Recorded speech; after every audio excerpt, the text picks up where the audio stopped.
How to fix ChatGPT bad gateway error. Hello everyone, this is Sabrina here to help you today. So without any further ado, let's get right into the video.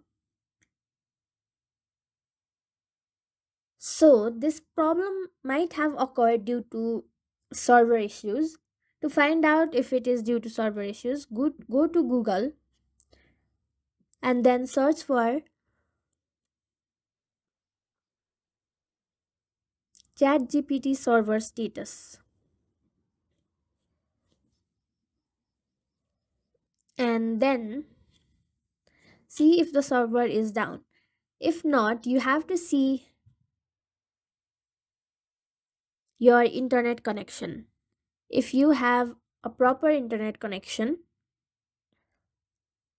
the OpenAI will work. But if not, consider switching to mobile data, or you can turn on flight mode for few seconds and turn it back off and turn on Wi-Fi again. Sometimes this problem also occurs due to Chrome cache error.